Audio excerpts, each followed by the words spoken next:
100 గొడ్లను తిన్న రాబందు గాలివానకి దెబ్బతిందట. ఎవరినైనా బెదిరించేయగలిగిన పోలీసుల్ని, బీఆర్ఎస్ ప్రభుత్వాన్ని, కాంగ్రెస్ ప్రభుత్వాన్ని ఎవరినైనా బెదిరించగలిగినటువంటి ఎంఐఎం నేతలకి తమనే బెదిరించేవాడు ఒకళ్ళు రావడం ఇబ్బందికరమే. ఎంఐఎం ఎమ్మెల్సీ మీర్జా రెహ్మత్ బేగ్‌కి తాజాగా ఇట్లాంటి బెదిరింపులు వచ్చినాయట. మీర్జా రెహ్మత్ బేగ్ కొన్ని రోజుల నుండి ఓ గుర్తు తెలియని వ్యక్తుల నుంచి కాల్స్ వస్తున్నాయట. మేము అడిగినంత డబ్బు ఇవ్వమని అడుగుతున్నారట్ల. లేకపోతే డీప్ ఫేక్ మార్ఫింగ్ చేసిన ఫోటోలు, వీడియోలు బయట పెడతామని బెదిరిస్తున్నారు. కుటుంబ పరువుతో పాటు రాజకీయ ఇబ్బందులు ఎదురవుతాయని, అడిగినంత డబ్బు ఇవ్వాలని పలుమార్లు కాల్ చేస్తున్నాడు.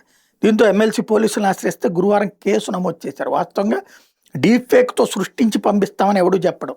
ఈయనకి సంబంధించి ఏదో వీడియోలు అవతల వాడి దగ్గర ఉంటాయి, అది అడ్డు పెట్టుకుని బ్లాక్మెయిల్ చేస్తుండొచ్చు. ఒకవేళ వాడు ఈయన బెదిరింపులు, ఈయన డబ్బులు ఇవ్వదలుచుకోలేదు, ఒకవేళ ఆ తర్వాత వాడు రిలీజ్ చేసినా అదిగో డీప్ ఫేక్తో చేశాడు, నేను ముందే చెప్పాను అని చెప్పడానికి తగ్గ ప్లాట్ఫామ్ ప్రిపేర్ చేసుకున్నట్టు కనబడుతోంది.